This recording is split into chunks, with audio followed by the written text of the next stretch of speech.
Uh, Good morning, everybody. I am Dr. Piyush Singh, Counselor, Embassy of India, Berne. I welcome you to this webinar on overview of the Indian technology, accelerator, incubator, and startup ecosystem. This webinar is being organized as part of the MISSP Live webinar series that the Embassy of India has been undertaking since the advent of the COVID-19 pandemic. We have organized 13 webinars till date on various subjects. MISSP is the abbreviated form of the Momentum in India Swiss SMEs program, which is being executed by the Embassy of India, Berne. The program intends to connect Indian and Swiss business and innovation ecosystems. There is a tremendous focus on innovation in India-Switzerland bilateral relations. It was on this ground that a letter of intent for further strengthening of the India-Switzerland relations for the future in the form of an India-Switzerland Science and Innovation Alliance was signed during the state visit of the President of India to Switzerland last year. Today, the people of India have taken a solemn resolve to build an Atmanirbhar Bharat, or self-reliant India. It merges the local with the global. It ensures India's strength act as a global force multiplier. The new India that we are building has adopted a new governance model, which is people-centric and public-friendly. Policy-based far-reaching reforms are taking place. In the last few years, more than 1,500 archaic laws have been abolished. Business has been made easier. Red tapeism has been replaced by red carpet. Despite the ongoing COVID-19 pandemic, over $20 billion of foreign investment flows has entered India this year. Google and Amazon have announced long-term plans for India. For the first time this year, India has entered into world's top 50 most innovative countries in WIPO's Global Innovation Index with a rank of 48. India ranks in the top 15 in indicators such as government online services and research and development intensive global companies. India has outshined in the sub-pillar knowledge diffusion, witnessing a jump of a staggering 13 ranks from 23rd in 2019 to 10th in 2020. Friends, India is a young and aspirational country. The Startup India campaign recognizes the potential of young entrepreneurs of the country and aims at providing them a conducive ecosystem. Funding for Indian tech startups touched $16.3 billion in 2019, over 14% increase over the level a year ago. While HealthTech and FinTech are the leading segments, entrepreneurs are leveraging opportunities across sectors and markets and increasing the depth and breadth of this ecosystem. Interestingly, a significant proportion of startups in India are serving small and medium businesses and low and middle income groups. Friends, creative destruction is an integral feature of a robust dynamic economy. We have found that there is a significant association between the count of new firms born in a district and the gross domestic product of that district. We understand that promoting young firms and startups will be critical for generation of employment and for higher productivity-led economic growth in India. Innovation and ability to nurture ideas into actualization is important in this journey. In this context, private enterprise and investment have a game-changing role. The Government of India has recently published States Startup Ranking 2019. It is a tool to direct energies of Indian states towards achieving the right goals for supporting their startup ecosystem holistically. The State Union Territory Startup Ranking Framework 2019 is spread across 7 areas of intervention with a total of 30 action points. The details of the startup ranking can be found on the Startup India website. India and Switzerland have tremendous complementarities. We are natural partners. It is in this background of possibilities that we are conducting this webinar today.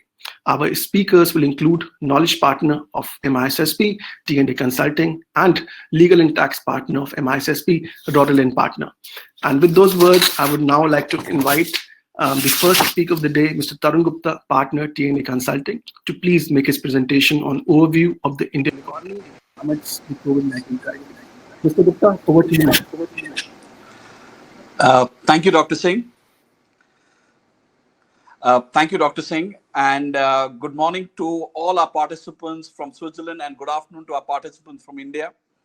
I must admit, Dr. Singh, I start with a bias. This topic is one of the favorite topics over the last series of webinars which we have done. And the reason is that if India has to create jobs and be a wealth creator, this is a very, very important segment.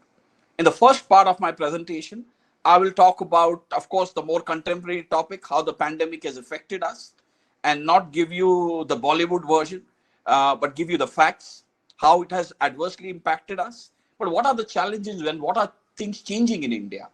How can India be a preferred partner for Switzerland? I think that's the motive. And in the second part of my presentation, I'll dive deep into the startup and the innovation ecosystem, incubator, accelerator ecosystem in India.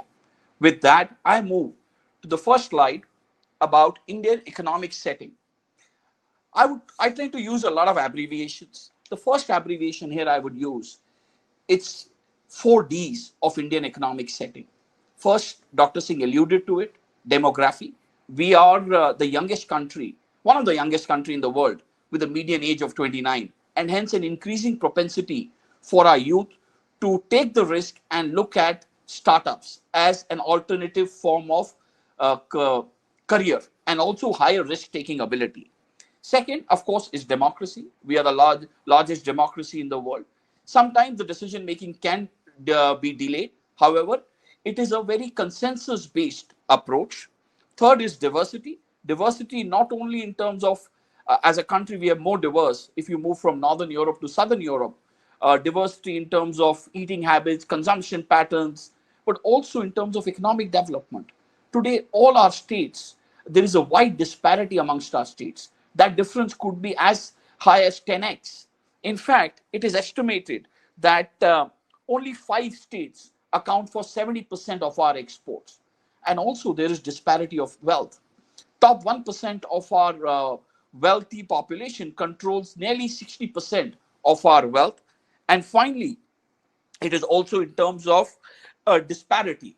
When I talk about disparity, this comes in terms of not only the wealth, as I mentioned, this is an important aspect to keep in mind when you're looking to disparity in terms of the preferences as well. So this is an important aspect if you are a company who is looking on the India consumption story. Moving on, how's been our investment cycle? India has consistently been ranked amongst the best performers and most attractive destinations for foreign direct investment. In fact, if you look at last few years, we have attracted over $600 billion of foreign direct investment, of which nearly half of it has come in the last 5 years, and majority of it has been on greenfield investment. But why is that? And even if you see on the slide, a lot of that investment has come in the services sector, in the technology sector. And why is that? Reason is India is one of the few countries who's made tremendous improvement in ease of doing business. We've all heard of the famous acronym BRICS. Now the new acronym which is there is MIVIT: Malaysia, Indonesia, Vietnam, Thailand, India. And why is that? These are the countries which are really taking a role as companies look to diversify their supply chains, as look to reduce their dependence on any one particular geography. However, with all these countries, every country has something different to offer. India has one very big advantage. It is the size of the Indian market.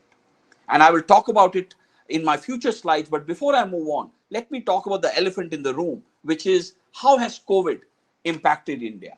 Yes, I'm just go back. How has COVID impacted India? Here, I would say that yes, there has been an impact on the GDP, and if you look at our numbers, I'll just request some of the speakers if they can check on the slide movement. There has been a decline in the GDP, and we have been adversely impacted. But you look at the trend now, as we move on to this quarter, that impact has been arrested. In fact, we are, after a lot of months, we are running a current account surplus. And we have one of the largest increase, in fact, on our foreign exchange reserves. You look at this graph on the right. If you look at the unemployment trend, it took a big spike, but now it is stabilizing. You look at the revenue collections of the government, which is by way of our goods and service tax, the e-way bills. The activity level is reaching nearly at the pre-pandemic levels. And one of the most important factors, we have our external debt in control. So what now for us, we are at a stage where almost all the economic activity is permitted. In currently, we are in those unlock phase, and our commercial freight movement, our movement of people is approaching pre-pandemic levels. And this slide gives you an indicator, whether you look at the power demand, you look at the e-way bills, you look at our goods, the GST collections, they are all returning to pre-pandemic level. Okay, so now I spoke about MIFID and the India advantage. That India advantage can be broken into 4 key words. This is the key essence of my first presentation, which is CFID. What is the India story? Most of the investors come to India for these 4 factors. First is the India consumption story. Yeah, at the moment, our per capita income is about $2,000. But if you look at the pyramid, at the top of the pyramid, you have about 10 million households who have a per capita income equivalent to Western Europe. That's a market segment. Yes, for most of the companies, it's not 1.3 billion. And if you add another 75 million households, which are in the middle, that is the middle class, really about 300 to 350 million people. And India is a domestic, is a consumption-driven economy. Nearly 60% of our economy is consumption. And if you look at our private consumption projections, this private projection is expected to more than double in the next 10 years. So number 1 driver for India is consumption. That is C. Second is formalization. My apologies for this complicated looking slide, but let me just step back and give you a flavor. What do I mean by that? India has about 75 million enterprises, yeah, which is about 3 times the number of enterprises which US has, although US is 8 times our economy size. What is this? The idea is a lot of it are what are known as micro and small enterprises which lack formalization. Out of these 75 million, only 12 odd million really have any kind of tax registration.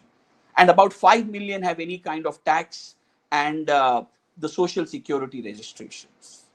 So we nearly have 60 million enterprises which are below the radar and which is impacting productivity. In fact, there was a recent McKinsey study which showed that if India needs to really aspire to be a 10 trillion economy, we need to triple the number of companies who are above a revenue of $500 million. And we maybe need to have 10,000 enterprises between $40 million to $500 million. Currently, we have about 5,000 enterprises. So formalization will bring about more improvement in productivity. It will bring about more better tax to GDP ratios. You look at our tax to GDP ratios, we are still, even compared to our emerging economies, Brazil, China, we are low. That will allow government to spend on infrastructure. And finally, respect for contract. That's important. We've had the bankruptcy code, which was launched about 3 years ago. And first time in India's history, we actually had companies being liquidated. So which has now also resulted on claims of up to $25 billion recovered only in the last financial year. So respect for contract, which was a big concerning factor for foreign investors. This will help as we move on the formalization path. Indian infrastructure sector. Yes, you have the autobahns in Switzerland. You have the famous Swiss rail. We are getting there. We are getting there in terms of improving our highway infrastructure. If you look at our current highway length, nearly 30% of that has been built in the last 5 years. And if you take into account the plans for the next 5 years, we will build another 60,000 kilometers of highway. So really in 10 years, we would have doubled our highway network. You look at railways, or we have a massive plan on improvement of our railway stations. And we also have plans to electrify our railways. To give you an idea of the scale, uh, in the next, currently we have about 60% of our railways electrified, and by the next 10 years we need to achieve 100% electrification. So that's our ambitious target. I can go on clean energy. We have ambitious target. We have about 100 gigawatts of installed renewable energy capacity. We want to achieve over 200 gigawatts of renewable energy capacity dominated by wind and solar. So infrastructure, the main purpose is to improve competitiveness and ease of doing business. Finally, we move on to digitization. And this is where I think India is one of the few countries who has taken leaps even ahead of some of the developed economies. I'm very proud to say that India has one of the, probably the only country where over 1 billion people are connected on their, are connected all through their biometrics, both iris scan and our fingerprints. What it does is, this has built an India stack, which you see in front. It has allowed us to roll out, whether it's government subsidies, government beneficiary schemes, whether it's our healthcare policy. It has enabled us to roll out digitally a lot of our beneficiaries and cut down on any leakages so that the benefits reach the desired person. Our payment system, which you see, we had 1 billion transactions over our payment interface in January. In fact, I just saw the figures for August. It's already crossed 1.5 billion in August. And why is that happening? All this is happening on the basis of our internet users. We now have over 600 million internet users, and the cost of data has fallen tremendously. We have one of the cheapest cost of data in the world, and we are ranked number one or nearly amongst the top three in terms of data consumption. So really four factors, I repeat: consumption, infrastructure, formalization, and digitization. Moving on, Dr. Singh mentioned about certain changes which the government is taking. Our tax rates have become very competitive. Our ordinary taxation rates has come down to about 25%. And if you start new manufacturing, you're looking at an effective taxation rate of 17%. So we compare very favorably with global averages, with MIFID countries. But more importantly, we are trying to reduce our cost of business. What are these? These are, again, some acronyms. Let's talk about 5 L's. First is logistics. I spoke about the highways. We want to cut down our logistics cost to 14% of GDP to about 10% of our GDP. Yeah. So the main goods and service tax has made India one single market. And you look at the size of warehouses. The other day I was reading Amazon, and just to give an example, now has about 60 fulfillment centers, 30 million square foot of space, and reaches over 97% of Indian postal codes. Why I'm taking that example is, for foreign companies to reach the Indian target market was a challenge. But now we have this, the pipe or the backbone for companies to leverage on that. And our size of warehouses, it used to be about 5,000 square meters, but now warehouses are 50,000 square meters. So first is logistics. Second is laws. Dr. Singh already mentioned that we have repealed 1,500 odd laws over the last few years. And our cost of compliance is going down. And this is an acknowledgement that this will needs to go down even further as we progress. Liquidity. You see, as a country, we cannot and have not thrown away money. What we have done is we have provided liquidity to businesses to get over this challenge. So we've had about a $40 billion plan to roll out liquidity. We have not put checks directly. No. As a country, I think we've been more prudent, and economists have appreciated that, so that we keep our deficit under control. So we've done liquidity measures to provide collateral-free loans, to provide loans in terms of to reduce the lending rate, and also to provide moratorium on corporate loan repayments. So first is liquidity, land. Yes. Land has been an expensive affair. In India, even expensive and time-consuming affair. So what we are doing now is we are building land banks. Today, there are up to, I think, close to 2 million square meters of a land, industrial land available, ready for possession in 6 to 8 weeks. We have large industrial parks. And finally, labor, which I know my fellow speakers will talk about. We have made reforms to cut down the plethora of 250 odd labor laws into 4 labor codes. And these are some of the major industrial clusters which you will see, and where there is land ready for possession. And these are spread, we have some clusters, and these are spread throughout India. And a lot of them are also private sector development. And we've seen very good success stories coming out. And I end with my final slide of some of the marquee foreign companies in India. And we would love to see more Swiss companies, not only well-established ones, but the young and startup ones. With that, I come to the end of my first part of my presentation. Over to you, Dr. Singh.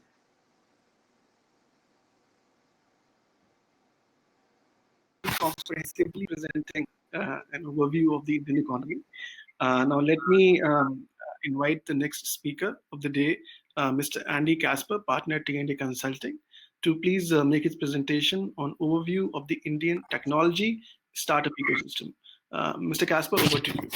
Yes, thank you, Dr. Singh, and a warm welcome to the audience for this webinar, and taking time out today for getting more information about the Indian ecosystem. I will present an overview of the Indian startup ecosystem with a special focus of the developments of the last 5 years.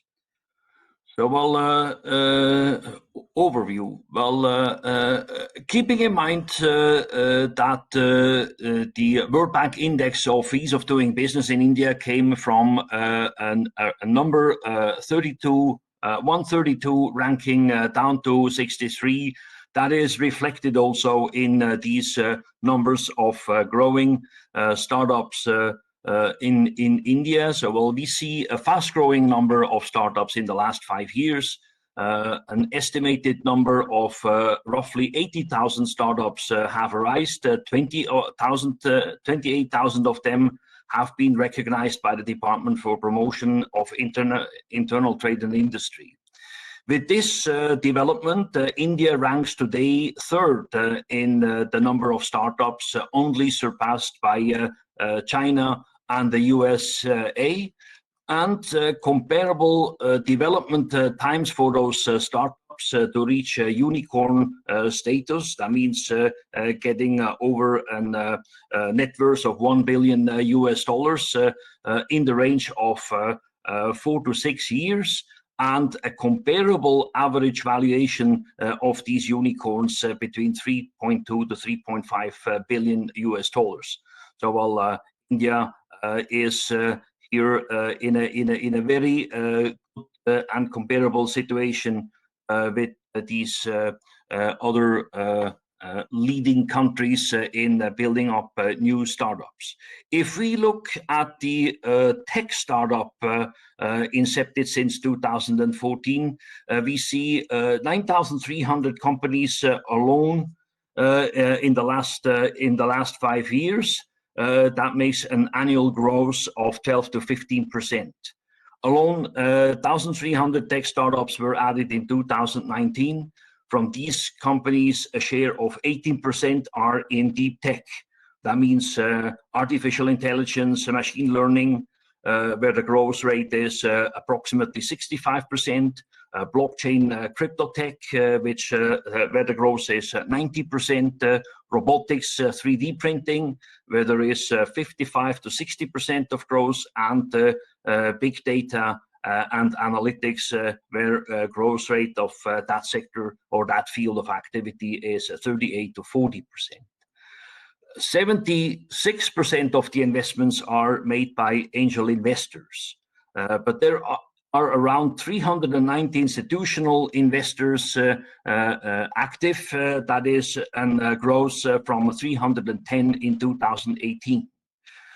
The outlook of the next 5 years, we expect a number of 95 unicorns by 2025, which is mainly fueled in the sectors of e-commerce, fintech, and software service sector.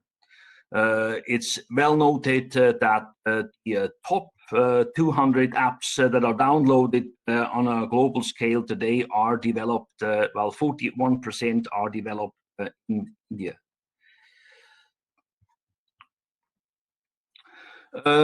Key sectors. The leading sectors definitely are e-commerce,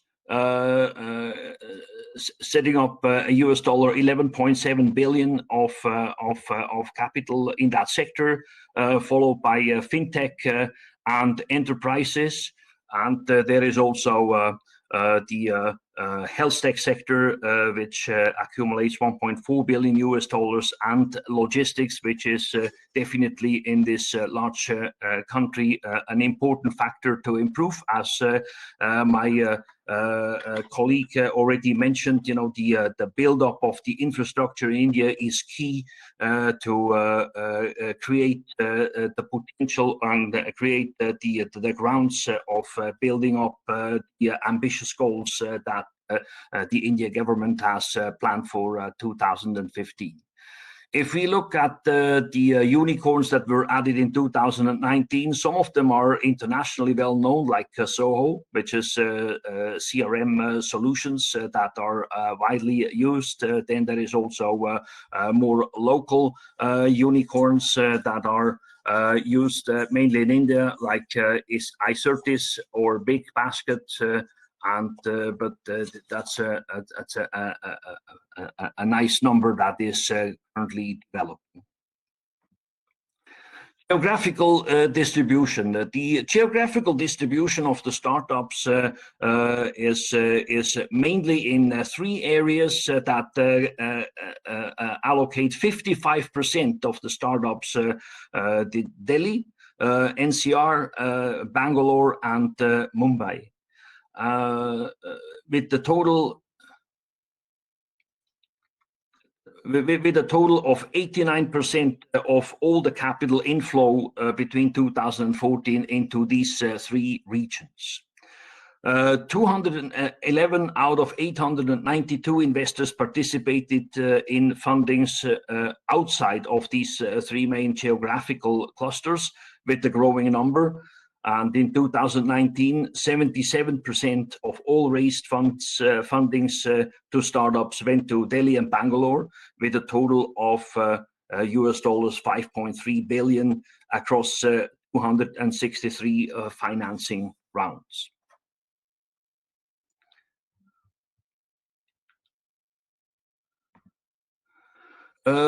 Sector distribution and funding. Well, if we look at the startups funded, 664 unique startups were funded, with having fintech and e-commerce bagging most of the funding in 2019. The average size of the funding of the individual startups is 21 million. US dollars, and the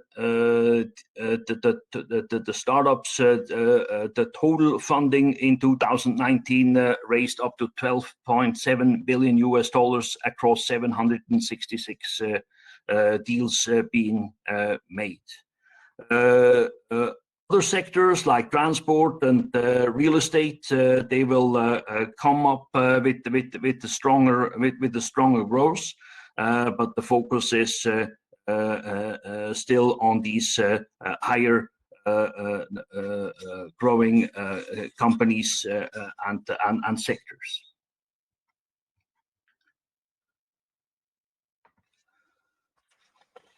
Some statistics on the funding. 63 billion funding in the period 2014 to 2019. and creating companies who have a combined value of over 130 billion US dollars. 5,400 funded companies in that period were funded, and that accounts of roughly 8% of the total startup companies that have been incorporated. So it's a small number who really has funding, but they create a substantial value to the startup ecosystem. Going into several of these ecosystems, I begin with HealthTech.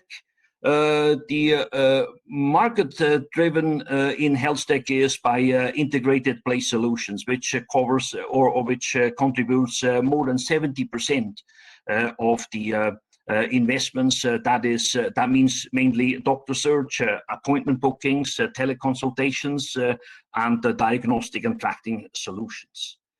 46% of the capital poured into a single into Cure.fit. That's 1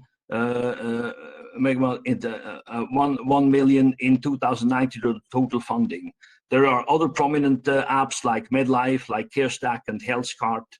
The average funding amounted to 4 million for each of the startups in the HealthTech sector, and Bengaluru backed the most of these startups and became the startup hub for the HealthTech sector.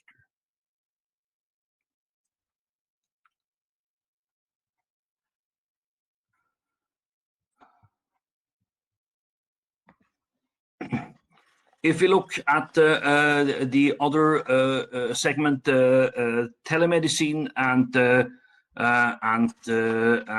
disease profiles based startups, there are challenges as experienced in many parts of the world. So the COVID-19 outbreak created a substantial challenge on traditional healthcare systems in India. This situation led the government to change the regulations around remote delivery of health services and allows more telemedicine via video, audio, and text.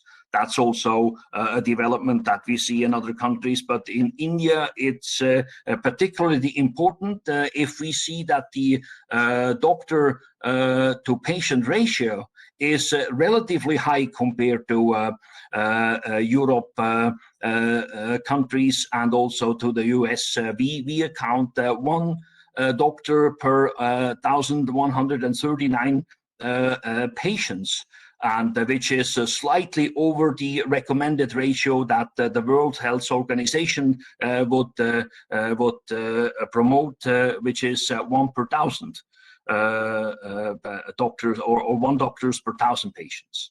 This shortage of doctors is limiting face-to-face consultations, and the development of telemedicine applications will provide solutions to cover this issue specific to India. In 2019, a total of 178 million have been raised for startups across 16 deals. That's 40% more than in 2018. And the most money has gone to, or 40% has gone to 16 deals only, which is a certain focus to larger scale developments.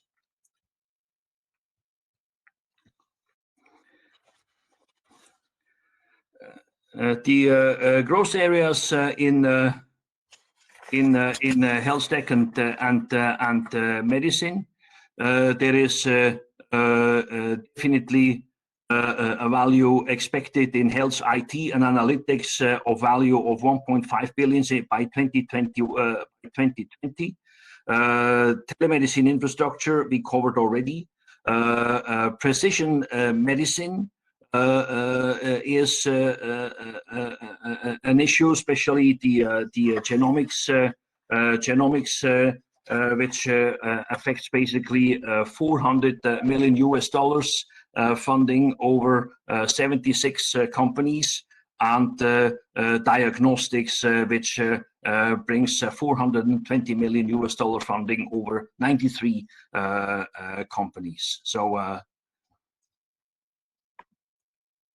life science and startup ecosystem, which is has not yet profited so much from the fast growth in startup ecosystems, but definitely that will change due to the impacts that COVID-19 will do in the next couple of years. It is expected that, we have seen that in the field of diagnostics, having 249 companies with a total of funding of $420 million is leading in that field, followed by the genomics and also cardiac and vascular disorders.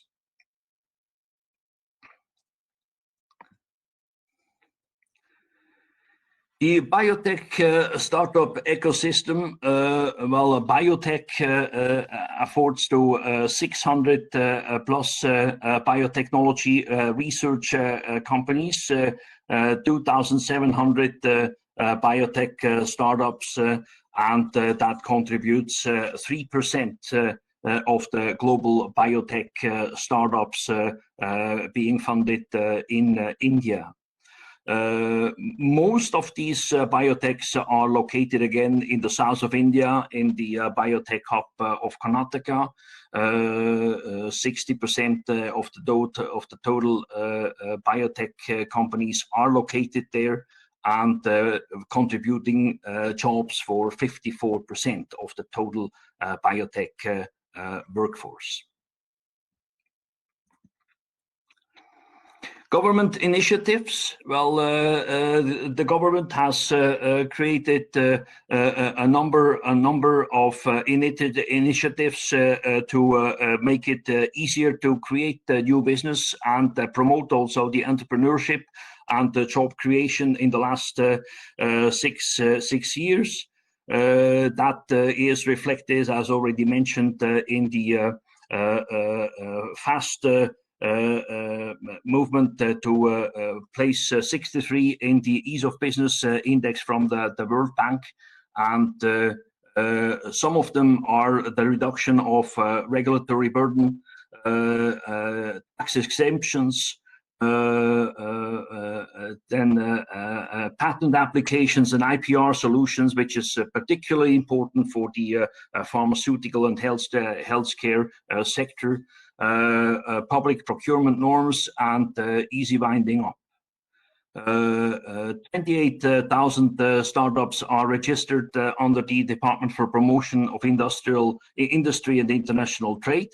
That's roughly a third of the total startups that have been created in the last 5 years in India. And I conclude with this. Thank you for your attention, and yield back to Dr. Singh. For providing us an overview of the Indian startup ecosystem. Let me now quickly move on to the next presentation, which is an overview of the Indian technology accelerator-incubator ecosystem. We have again with us Mr. Tarun Gupta, partner at TNA Consulting. Yes. Thank you, Dr. Singh. And thank you all the participants. I'm going to do this presentation slightly differently. I've also heard of a common phrase called death by PowerPoint. And a lot of data you've seen in my slides and in Andy's slide earlier. Let's just take a pause and see what is the key messages behind all this data. Okay. First is, yes, India is the third largest startup nation in the world. We have access to funding. There are two key elements we need to take a note. In India, capital has been scarce earlier and also expensive. So what private equity and venture capital has done in the last 2 decades is it has provided the risk capital and it has provided the growth capital. We saw some very interesting numbers. Even 2019 was a wonderful year. We had over 40,000 deals, nearly 600 deals in early startup space. So since beginning of 2000, if I go look back, about $200 billion of capital has come into India, and this has provided the growth capital to about 6,000 startups. Yeah, so capital is provided. Second is what has been the broad nature of startups. In India, those broad nature of startups has been two, very broadly two. One is the India consumption story, the B2C, the e-commerce, the consumer tech. That has been the majority of the cases. However, only in the last 5 years, we've got the second segment of startups, which are the deep tech, where their products, their technologies are not for Indian market alone, they are globally suited.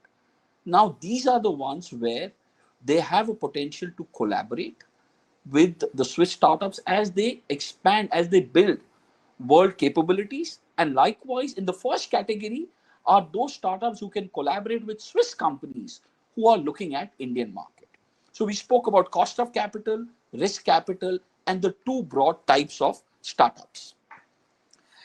I mentioned that funding is available, and Andy did mention about 80,000 startups, of which 28,000 are registered. Just remember, only 8% of them have been funded, seed funded. Only 2% have got a Series A funding. Only 1% have got Series B funding, and 0.5% have got Series C funding and beyond. So there is a vast pool, and we also understand that even currently, there is the VC investors are sitting in dry powder of about $10 billion of capital to be deployed. So there is, for the right investment case, there is access to capital. But how is this whole ecosystem of incubators, innovators in India? It started, as I mentioned, from 2000s. We had some of the marquee names, of global marquee names like Sequoia, Novish Partners. However, the Indian venture scene was dominated by the investor banking mindset. And I stand guilty. I come from a banking mindset, which was deal making. It was not led by entrepreneurs who had created business. So more mindset was customer acquisition, market growth, rather than building a profitable business. But things have changed. So what are the 6 or 7 key changes which have happened over the last few years? Number one, we've seen some outstanding exits, and those founders have now come back as investors. For example, whether it's Flipkart founders, whether it's founders of Freshworks, Freecharge, these are investors who have built businesses, scaled up and sold. So they bring about the technical and gravitas to the investor community. Second is, apart from generalists, we are seeing some specialist funds, be it agri-tech fund, fintech funds. Third is, we had this concept of tourist investors, where a lot of institutional investors used to come to India and make investment out of their Singapore offices or other offices. But now, most of them have set up their India office to show their commitment to India. Fourth point is, we even have seen global accelerators like Y Combinators, Startup 500, you will see, have set up in India and increasing their India intake. Next is deal sizes. Andy mentioned is getting bigger. And interestingly, a topic close to my heart, we also seeing startups with of an age profile in the 40s. So they bring about more experience. And finally, the drought of investments in 2016-17 has brought about more maturity. Now it's not only about gross merchandising value, it's about basics, economics, profitability is also coming into picture. So overall, the whole ecosystem is more maturing. So how are the accelerators, incubators at the moment in India? Again, very high level. There are about 500 odd accelerators, incubators in India, of which about 50 odd each are amongst the private sector and 50 odd are amongst the corporate sector. So about 100 odd.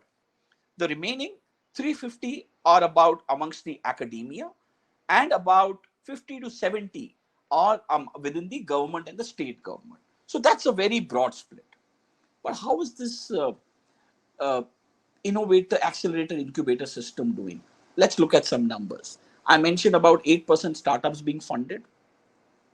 In 2018 and 2019, only 12% of the startups which were funded came out of these programs, only 12%. And even if you look at top 100 best funded startups, only 7% came out of these accelerators, incubators. In fact, of the 32 odd unicorns, none of them have come out of these programs. So what we are giving a message is, yes, we have large, widespread accelerator incubators. It's not about capacity building. It's about capability building. That's the message here. Moving on, geographic distribution. Yes, again, to reiterate what Andy mentioned, disproportionately skewed towards Delhi, Bangalore, Hyderabad, Mumbai. However, a lot of the government programs and academia programs are now in tier 2 cities. Some of them are very segment focused, and that has brought about access to talent and deal flow from a wider. For example, there is a city in India called Indore, in the middle of India, and it has become a niche or a unique for mobile applications for edtech. So there are certain such clusters which have come up in India. Focus areas, I mentioned, when you look at incubators, 97% of them, as you would expect, are sector agnostics. Whereas if you look at accelerators, they are more theme based. And what are those themes? Enterprise tech and mobility have been recently, but earlier dominated by consumer tech and financial services. And now, of course, health tech is the buzzword. And again, we need to build up a lot of scale in healthcare delivery and capability. And as a result, healthcare system is seeing a lot of interest. Moving on, in terms of other sector focus, this I think I've touched upon. I mentioned academia, 350 odd, and corporates and the public sector. So I'll move to the next slide. What are the criteria, what the Indian startup values most? I think it's apart from office space and now with work from home, but what is important is follow on funding, access to industry experts, and networking opportunities. And these are the kind of, on this graph, we talk about how long is the space, what kind of funding, equity taken, typically it's 6 to 7%, in some cases 12%. These are just rough to give you an idea of the models. Academia based programs, as I said, they are more for idea to prototype stage. And we have almost all our top 50 technical institutions in India today run their programs, and some of them have been pioneers of now doing work in deep sciences, deep tech, the Indian Institute of Technology, the National Institutes of Technology. They have some very well proven program, but these are more at idea to prototyping stage. Next, corporate programs. Here, we are seeing some large corporates who are finally taking the plunge, and BFSI, banking, financial services, and high tech have seen the strongest participation, but only 16% of the corporates seek any kind of equity. They are more focused on commercial engagements rather than equity startups. And they also work across, not only aligned to their business, but more widespread. Most of these corporate programs are aligned. So you will see a fintech program. One of the banks could be a pioneer. You would see a tech company on cloud based. So we are now seeing, but 50 programs is still, I feel, leaves a tremendous scope for growth for a large market like India. Private investor programs, yes, they are programs which are now at a stage which provide the growth capital for new market seeking. And they have seen tremendous uptake, because these are where companies have, most of them have gone from the prototyping stage. And what we are seeing now is a couple of new trends. And what are these trends? We have some called rebound accelerators, which are for programs focused on second and third time co-founders. Then a lot of them are peer group, where they take 8 to 10 startups together. And SaaS, AI-based accelerators, software as a service, and enterprise tech are really big growth areas in this private investor programs. I mentioned about central and state government. Some of them have very high visibility. You could see that. Dr. Singh mentioned about startup program. We also have, for example, T-Hub in southern Indian states. So a lot of these are programs, but at the federal level, the Department of Science and Technology and the Ministry of Information and Electronics have been some of the key pioneers. So we have 30 odd such central and state government programs throughout India. HealthTech, just a quick comment on that, and that we have about 5,000 odd HealthTech startups in India. Over 50 odd received funding in 2019 alone. And this is one area we strongly feel that there is potential of collaboration with Swiss startups who want to roll out their product and technology to the wider Indian market. Life sciences, in this area, I want to just go deep into what are the focus segments. Life sciences is very broad. So the focus segments are bioinformatics, intelligent or AI-powered drug discovery, integrated drug discovery, nanomedicine, personalized medicine, and telemedicine. And what kind of deal size we are looking at? We are looking at from product to market stage, qualifying companies between 1 to 6 years, some early stage investments, strong IP oriented companies, and about $1 to $5 million, $1 to $10 million kind of investments. And here, Switzerland's strong IP protection and Switzerland's strong investor base. In fact, there are large Swiss investors who are already have a play, whether as LP or direct investments in India. These are some of the success studies. This is more to give you the spectrum of companies, whether it's genomics, whether it's antibiotics resistant, whether it's specialty chemicals, whether it's deep learning, just to give you a spectrum of success stories. Global footprint, I mentioned about capital being raised. 80% of that capital has come from outside of India, 80%. And now geographically, earlier it was more west coast of the US, but now we have from Asia, South Korea, Japan, China. We have investments now more diversified. But what is interesting now is we have domestic capital as well. Currently, about 20% is domestic capital, and we aim to reach that to about 50%. We have some large corporates who are deploying their capital. Some of the large family offices, India has about 40 odd family offices, but now they were earlier deploying directly, but they are now also coming through the institutional route. Foreign accelerators, I mentioned a couple of them. Y Combinators, 500 startups, they are increasing their share of intake. We also have investors like Sequoia who are now across the full spectrum, not only from seed stage to late stage, and because they want to get in at a stage when the valuations are still reasonable, and the Google as well. So what they have done is these have been fairly successful in India, and quite often they are also supporting companies who have a global business play rather than only an India solution. Here I would like to mention example of, for example, Bula, the program. These are different countries who are running their programs where, for example, you could come to India, 6 weeks stay in India and work, test your technology with Indian OEMs, integrators, identify partners, build up your local team. So these are the kind of collaborations which are helping foreign companies to test their waters in India. These are some more examples of similar programs where this is an example from Korea, where the program's aim is to provide mentors and partners and customers in India to test. Mobility is a big space, and electric vehicle is also a big space. Finally, these are some of the opportunities which I have mentioned. We are also moving now towards ranking of our incubator accelerators. That should be a good platform to identify who could be your prospective partners. With that, I come to the end of my presentations. We'll be happy to take any questions at the end. Over to you, Dr. Singh.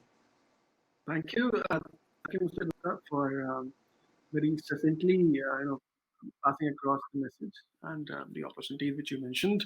Let me now move on to the last session of the webinar, which is overview from the legal and tax perspective. For this, I invite Mr. Kishore and Mr. Gaurav Makhrijani from the Rotterdam Party to please make the presentations.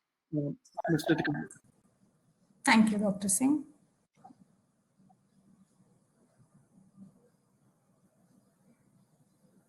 Good morning, everyone.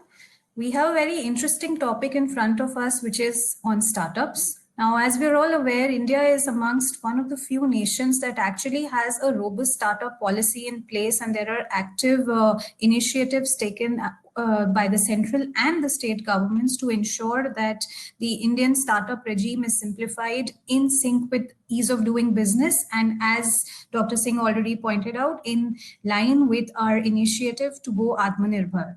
With this, we'd now like to take you through the regulatory and the tax framework of startup regimes in India.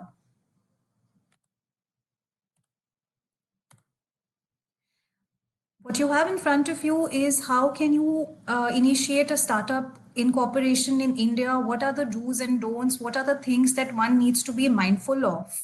The first thing is there is a definition of startup, which is that there has to be an incorporation in several entities in the form of, say, for example, a private limited company, a partnership company, or a limited liability partnership.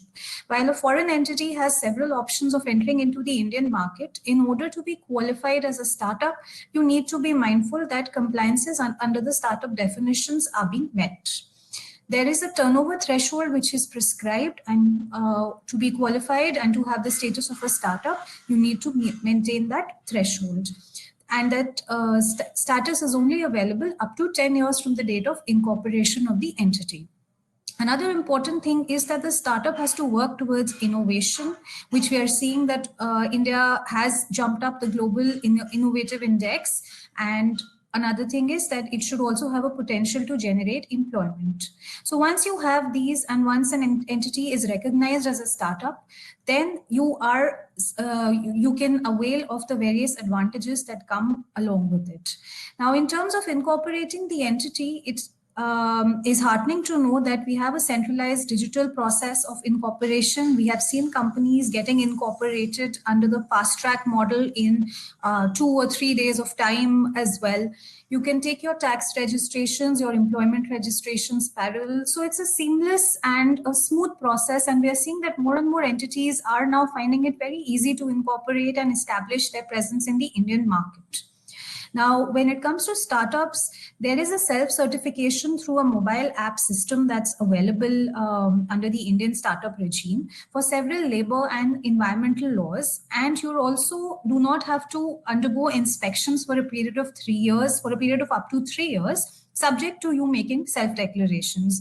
So India, of course, has a lot of labor laws at the central and the state level. And these initiatives and these self-certifications are actually facilitating in simplification of compliance and ease of doing businesses for qua startups. There is a fast track patent application model that's available, and you also get 80% rebate in filing patents and substantial rebates in filing your trademarks as well. So in terms of IPR protection, in terms of you being connected to the right forum in order to ensure that of course for a startup, IPR is of critical importance, and these measures ensure that protection of IPR is given utmost priority in the startup regime in India. Now, the government has also established a government e-marketplace, which is an online procurement platform from where government departments procure their products, goods, and services. So this is actually a specialized initiative of GEM Startup Runway.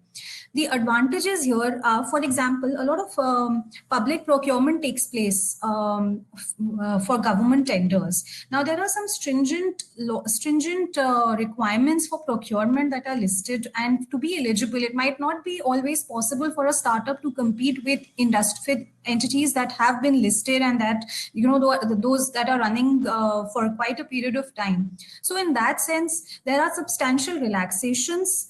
Of course, this would be subject to the specific tender conditions, the kind of products for which the tender is being obtained, but we are noticing substantial relaxations and leeways given to startups to make them come at par with the incorporated entities and to support in their business, ongoing business operations. Additionally, the state, it's also very important to be mindful that, a lot of states are actually providing subsidies and providing various facilities for startups. So depending on the location of where you want to set your startup entity, you can avail of these relaxations and these benefits as well. Now, talking about a general overview of what the law enforcement in India looks like, what is the insolvency and bankruptcy process, and what are the labor laws in India. The slide that you have in front of you gives you an overview of each of these facets. Talking about law enforcement, you have to ensure that all contracts that are entered into when have a proper discussion and a proper choice of law, governing law in place that's well thought through in terms of the commercial intent of both the parties. In India, for a new civil suit to be recognized, you have to undergo some formalities, some additional processes, and only then will there be a recognition of the same. Talking about arbitration and conciliation, we have a modern arbitration law and institutions are available. The Arbitration Act in India has been undergoing amendments time and again, and we can proudly boast of having the modern arbitral forums in place to ensure that any kind of dispute resolution via arbitration, India can be a preferred choice of jurisdiction as well. Also, this might be cost effective, depending, of course, on the commercials and where the parties are situated, and the choice of language as well plays a key role over here. The contract drafting here in India would be under the common law systems, which is fairly in place. Talking about insolvency and bankruptcy law, now it's good to know that there's a fast track resolution process for startups that's available, whereby a startup can be wound up within a period of 90 days as opposed to 180 days that takes for other entities. Electronic information system about the companies and insolvency process, a regular database, regular case law updates are all available on public forum. So everything is transparent. You can have access. You can look at what is the status of the companies around and get a fair sense of how we are headed, what's happening around. And we are noticing, at least in the insolvency and bankruptcy law area, that there is a continuous legal process. There are continuous developments that are happening time and again to make it at par with other global jurisdictions. Coming to labor law, India, of course, is very rich in manpower. With this comes the added facet that India has several, in fact, more than 1,000 labor laws. So at the central and the state level. So we've heard time and again that compliance with labor law has been a challenge. The government, of course, is mindful of the same and has been constantly and proactively taking initiatives to standardize and streamline labor laws and regulations. Now, codification of over 300 legislations is in the process actually of taking place into four broad bills, one being industrial relations, one being on wages, one being on safety, and then on social security. So these bills are actually expected to be implemented in the near future. With this, there will definitely be ease in complying with labor regulations. Another thing is now we are also noticing a shift from the physical paperwork-related form filing, etc., to everything being moved onto a digital platform. And now with an online access, things have really eased up. So to that extent, India has been proactive in ensuring that ease of doing business is taking place, with added benefits given to startups that are incorporated in India. So this is a legal overview. And now my colleague Gaurav would take you through the tax overview. Over to you, Gaurav. Well, thank you, Ritika, and good morning to all the participants who are joining us from Switzerland, and good afternoon to all the participants who have joined us from India. So from tech side, we'll basically be covering the framework of Indian taxation system. Secondly, we will cover the corporate tax highlights, which are important from foreign investor perspective. And at last, we will cover the tax incentives, which are available for startups. So moving on to the first topic for today, which is the framework of India tax system. Now, taxation in India can be of two types. One is the direct tax, which is the tax on income, and another is the indirect tax, which is the tax on consumption. So from direct tax perspective, it comprises of the domestic income tax law, which is Income Tax Act 1961. And this act is regularly being updated on annual union budget on year basis. And this contains all the rules and regulation which a taxpayer or the tax administrative has to follow for income tax purposes. Now, India also has more than 90 tax treaties with different jurisdiction in countries, including Switzerland. And these tax treaties generally provide for the beneficial tax rates for passive income and other regular incomes such as interest, dividend, and fees for technical services or license fees, royalty, etc. And Indian domestic tax law provide that the provision of the tax treaty would override the provision of the domestic tax law to the extent the provision of tax treaties are more beneficial. Now, India also has its own transfer pricing rule, which is very similar to the OECD nation transfer pricing rules. And it provides for 3-tier documentation, which means that any company has to prepare a local file in India, it has to prepare a master file in India, and also country by country reporting by a constituent entity has to be maintained and filed with the income tax authorities. Now, from 1st April 2020, this is very important for startups specifically. From 1st April 2020, India has expanded the scope of its digital tax, which it calls equalization levy. Earlier, this levy was applicable only on online advertisement, but from 1st April 2020, this is applicable on all the e-commerce operators which are non-resident, are supplying online goods or online provision of services to any Indian customers. So this equalization levy has to be kept in mind while making investment or trade with India. From indirect tax perspective, India levies custom duty on the imports of goods, and it also has foreign trade policy which deals with the export related regulation or incentive scheme. India also has a local Indian value added tax which it calls goods and service tax. So basically, if I talk about framework, it's more or less very similar to any other developed countries. Moving on to the next topic, which is the corporate tax highlights, which are important for foreign investors to know. So the most important of all, which Mr. Gupta briefly covered, is the reduction in the corporate tax rates. So India from 1st April 2019 has reduced the corporate tax rate to 22% for all domestic companies. And if you have a manufacturing company in India, which is a production company, a new manufacturing company would be eligible for 15% rate as against 30% rate of in the earlier regime. Now, to avail this reduced or beneficial corporate tax rate, there are certain incentive which has to be foregone. We will discuss that in our later slides. One more point related to the beneficial tax rate is the taxation on the interest income, which is charged when a foreign company provides a foreign currency loan to an Indian company. The rate applicable on that interest income is only 5% as against a normal interest rate, which is applicable for the normal transaction is 20%. So you have a 15% tax saving over there. Moving on from tax rates to the administration side, now India has recently introduced a concept of faceless assessment, which is the e-assessment proceeding. In this proceeding, now you will get the notices online, and all the hearings would be concluded online only, and there would be no physical hearing provided. This improves the transparency and reduces the bureaucracy.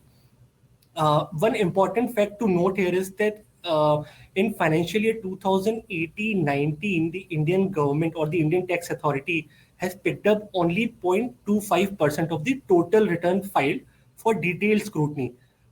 This means that out of 1 million tax return filed, they have only picked up 2,500 tax return for detailed scrutiny.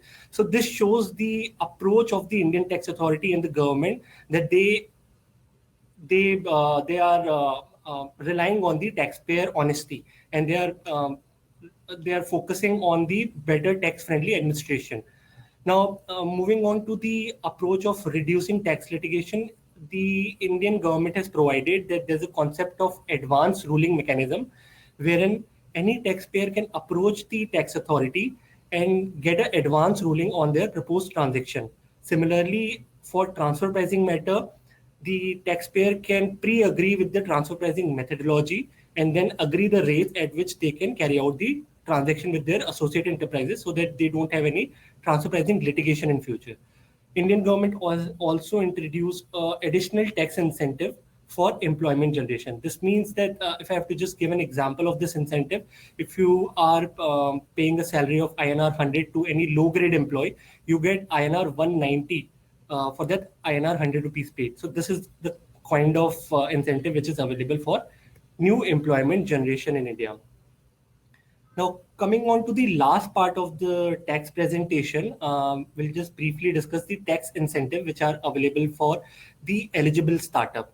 Now, Ms. Ritika has already covered what eligible startup means. There are certain conditions to be satisfied to be a eligible startup, and you need to have an approval from the Inter-Ministerial Board of DIPP of government. So the first incentive is the tax holiday for 3 years, and these are to be taken for 3 consecutive years. And now the company has an option to avail this tax holiday out of first 10 years. Just to give you an example, if any company is formed, it is assuming that for first 5 years it would not have any substantial profit. So this particular tax holiday would be of no use to them. So they can choose that I'll take this tax holiday from year 6 onward.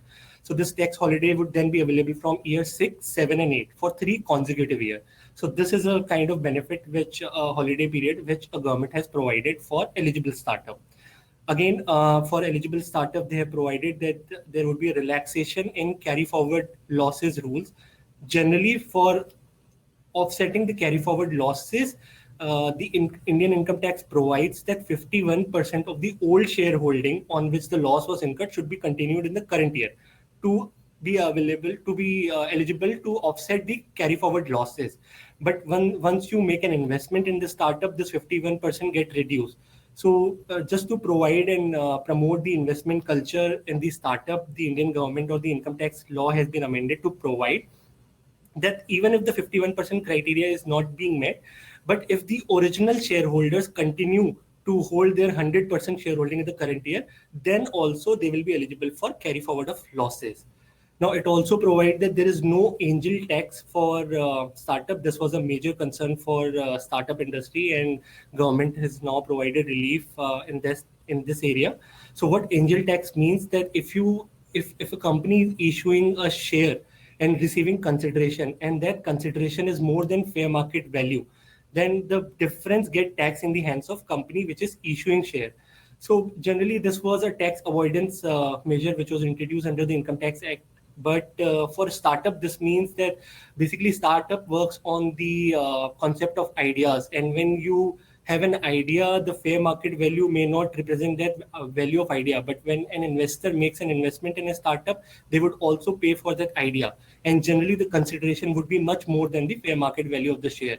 So that the investment does not get tax in the hands of the startup company, the relief has been provided that no angel tax would be applicable for startup.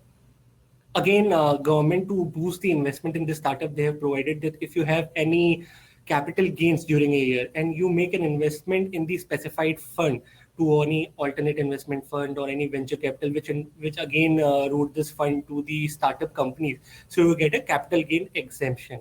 And last, they have recently introduced a concept of deferment of ESOP. Now, generally, ESOP tax or the share-based payment to any employee of a company is taxed when the shares are granted in the name of employee, even though the employee would not have received any cash value.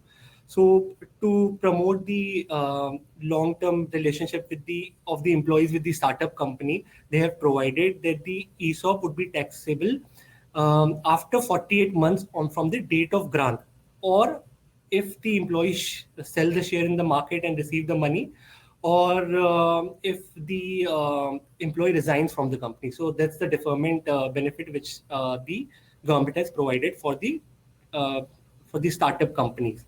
So that's about the tax incentive.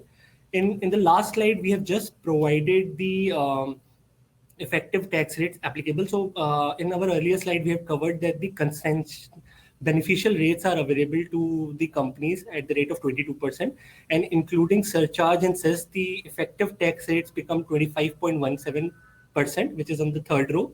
But if you are availing a tax holiday for 3 years, then you will not be eligible to take this beneficial tax rate. Then you have to go into the other tax bracket, which can be, if you see on the first row, you can fall into 26% or 27.82% in that bracket. So you need to make a calculation to check what rates is beneficial to you.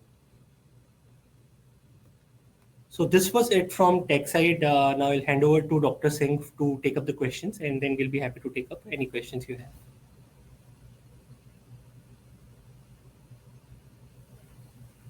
Thank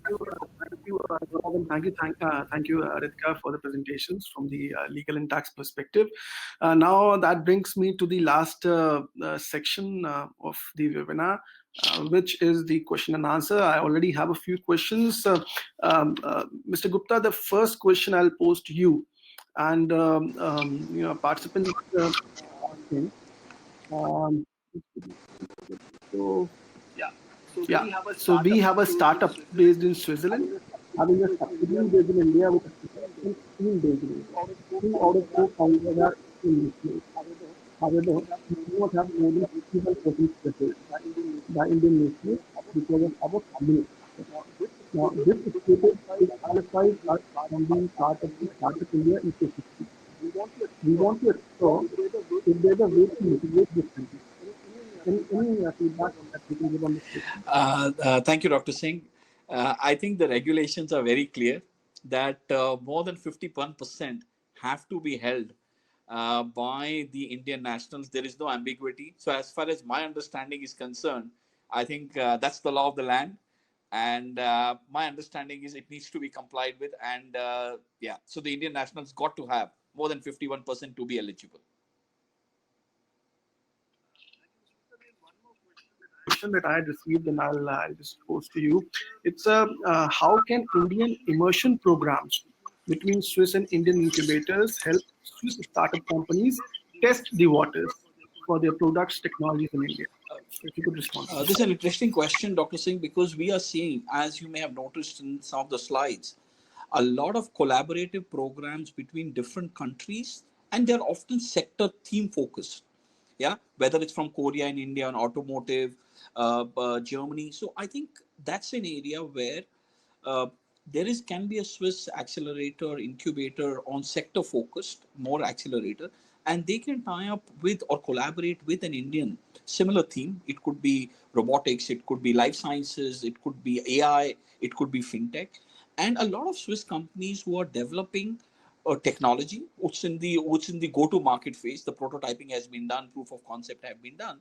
They can actually tend to spend some time in India, 6 weeks to up to 12 weeks minimum, and as part of the collaboration, and then test out their product, their technology, whether it's with some one customer or with multiple customers. It also prudent to highlight that we now also have a sandbox kind of a regime for our fintech, so they can be deployed. And so we've seen a lot of immersion programs between countries and India to allow foreign young companies to test their products and technologies in that particular sector in India. And if it is successful, it becomes a launchpad for them to recruit their team, to develop partners in India.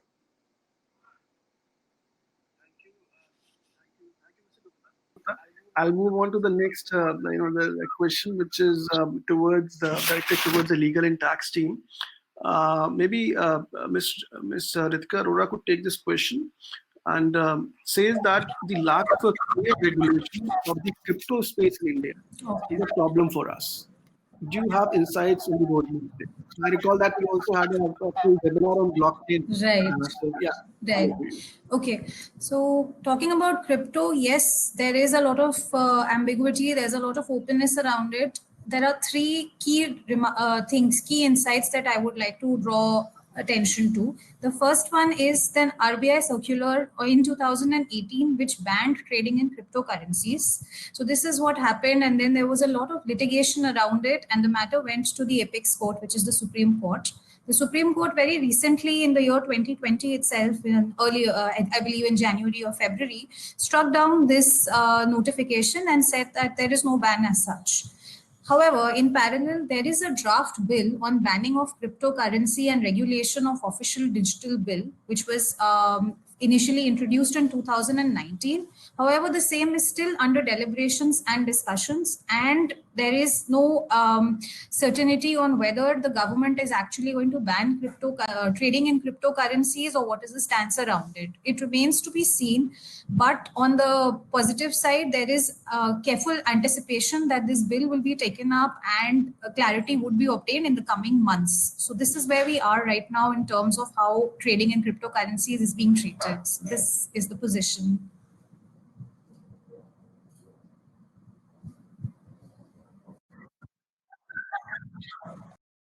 We'll just move to the last question. We have a few more questions, but I'm already short of time now. So, Gaurav, I'll ask you this question, which is more on the tax side, which inquires what is the rate of the equalization levy tax in India? So, any insights? Sure. So basically, equalization levy is taxable at the rate of 2% if there is an e-commerce supply of goods or the services, and 6% rate is applicable if there is a case of online advertisement. And the mode of payment is different in both the kind of equalization levy. For 2%, the non-resident has to pay directly from their pockets. And for 6%, which is the online advertisement payment, that is by way of a withholding tax. When Indian payer pays to the foreign company, they deduct 6%, pay directly to the government. And now, important fact to note here is that equalization levy is not a part of Income Tax Act or the domestic tax law. So this means that the tax treaty benefit will not be available for this equalization. So this has to be considered from that perspective as well. I hope that we have been able to reinforce the idea that there are tremendous complementarities between India and Switzerland, including in this sector of technology, accelerator, incubator, and startups. We will be uploading the presentations which we showed today on the MISSP website, www.missp.ch. We'll also be putting up the video recording of the webinar today at the website, and you may access it. So with those words, let me thank all the participants who have joined us today for this webinar. Let me also thank the presenters today, the knowledge partner of MISSP, TNA Consulting, and the legal and tax partner, Total and partner for making such comprehensive, brief and to the point presentations. Thank you, and have a nice day ahead. Bye.